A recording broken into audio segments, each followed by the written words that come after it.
It's Tolstoy, War and Peace. 5 stops to Clapham's not going to make a dent. It's nice to have something of my own going on. Dave! Who the hell is Dave? You know who Dave is. Really wanted to win this, didn't you? Didn't you? This is the Scene Podcast by Get Over It Productions.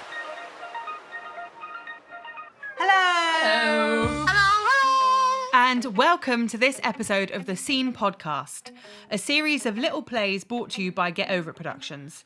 Twice a year we produce a festival of short pieces of new writing at our local Fringe Theatre in West London, and the Scene Podcast is our latest lockdown initiative to give those little plays a little bit of life beyond the stage. I'm Valencia. I'm Sassy. And I'm Paula. Hello. And just to clarify, I don't live in a tin can. I'm a voice on the end of the phone because as we continue to observe lockdown rules, this was the only way the three of us could get together to record this introduction. Each week we will release a tiny little play, or a pod play, as we're affectionately calling them, which you will be able to find on iTunes, Spotify, or the Get Over It Productions YouTube channel. Please do all the followy, subscribey type behaviours to make sure that you never miss an episode. Also, please leave us a review and any feedback you'd like us to hear so that we can keep on getting better and better at it. So, drum roll please. This episode is called Boxsets, written by the unstoppable Richard Fitchett. Trapped in her London bedsit, Gina is paid a visit by her best friend Christine, who is deeply concerned at Gina's increasingly hermit-like behaviour. It quickly becomes clear as to what is keeping Gina locked inside her apartment. Will Christine be able to save her friend from the never-decreasing obligation she finds herself enslaved to? This piece is a wry look at a phenomena that plagues us all, the epic Netflix series. It's a very funny one, this, and here it is, Boxsets by Richard Fitchett.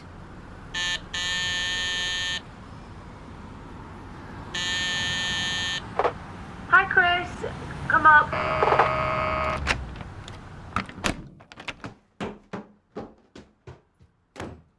Hi.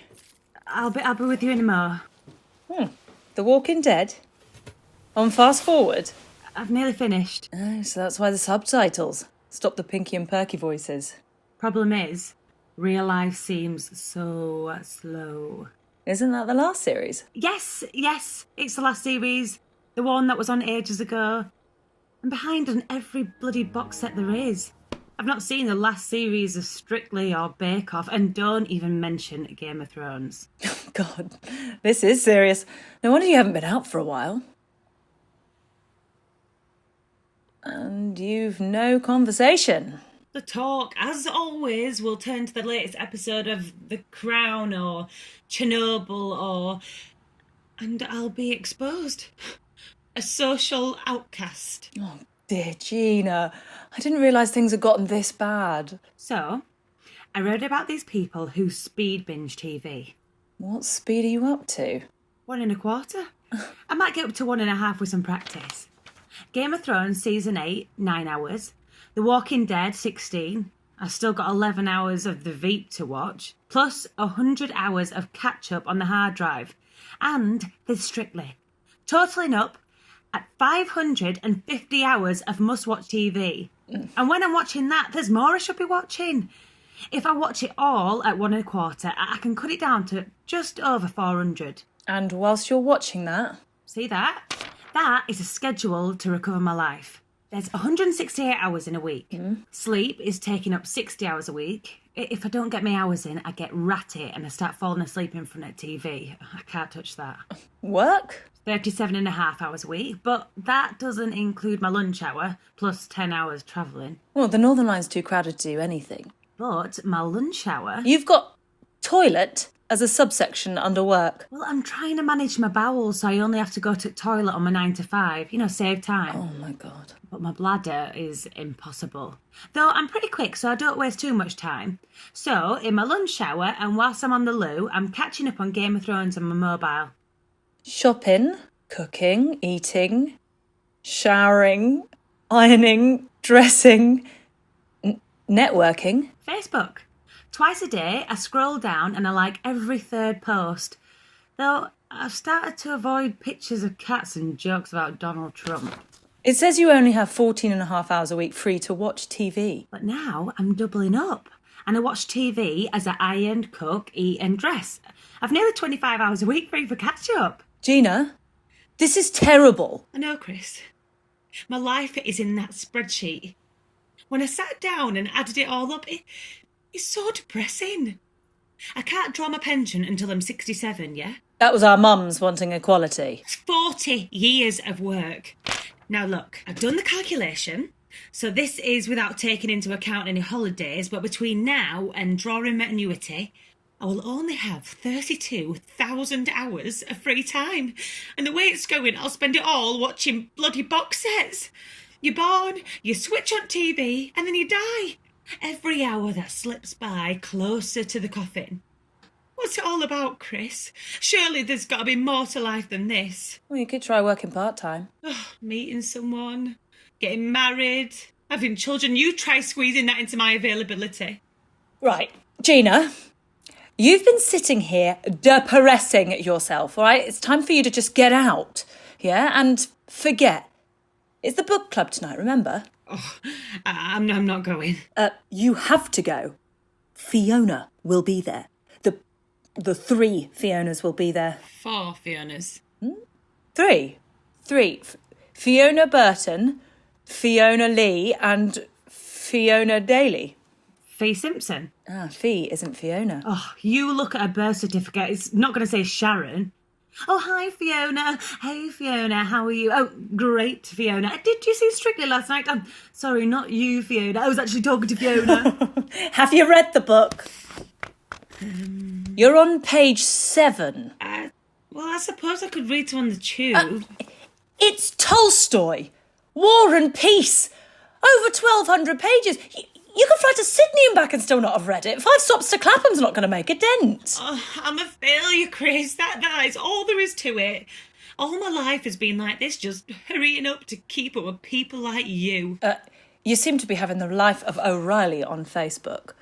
Chris, I go past Starbucks and I take a picture of someone's coffee on a table. I put it on Facebook. Just stopped off for a latte on the way back from the gym. You don't go to the gym? No. I even pop into restaurants and ask people if I can take pictures of the meals. I pop out at a pub some nights and take selfies of myself in front of people having a nice time. Oh my God. Hi, the gang's on the loose.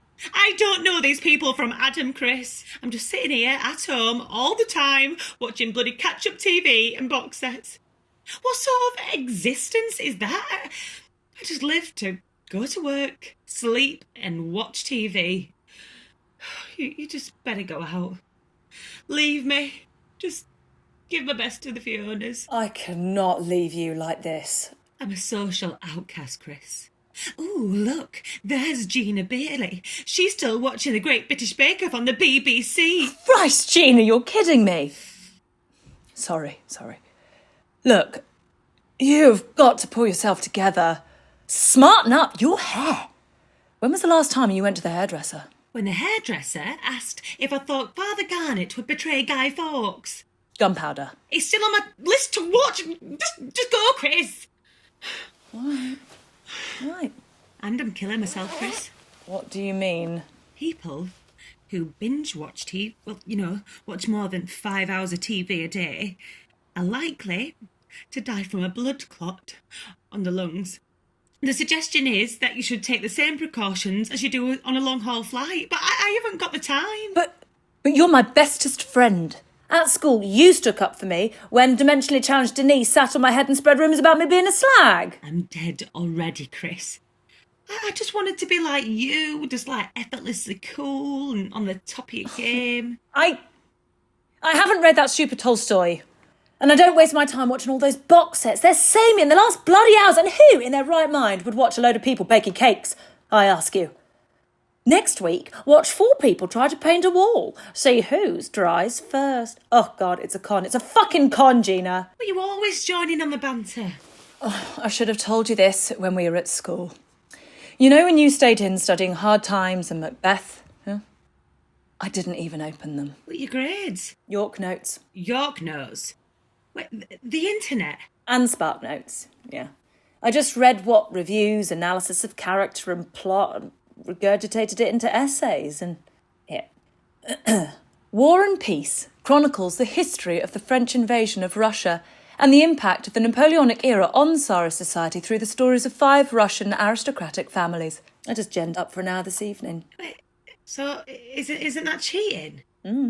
Well, do a lot of people do it? Last book club, Fiona Burton said that she thought that The Little Prince was an allegory of Saint-Exupéry's life, a search for childhood certainties and inner peace.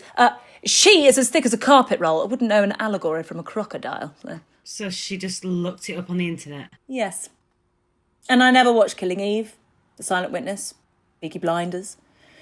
I was too busy out talking about them. Wait, so all these years I've been reading books and watching films and TV, just formulating my own views and opinions. And who's interested? I've never deviated from Mark Kermode on films. No. Go get ready. I'll print off a review of Tolstoy for you to read on the tube. One that differs in opinion from mine. A book club must have people with differing views. Even if no one in the room has even read the bloody book. Boxsets by Richard Fitchett was produced by Get Over Productions, with sound design by the shiny, sparkly, lovely Janno Media. In this episode, Gina was played by Fay Jagger and Christine by Flora Sowerby. It was directed by Samantha Pears. Thank you very much for listening to the Scene podcast by Get Over It Productions.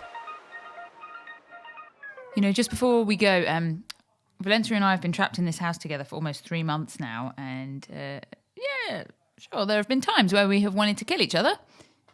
We find some different way of saying it.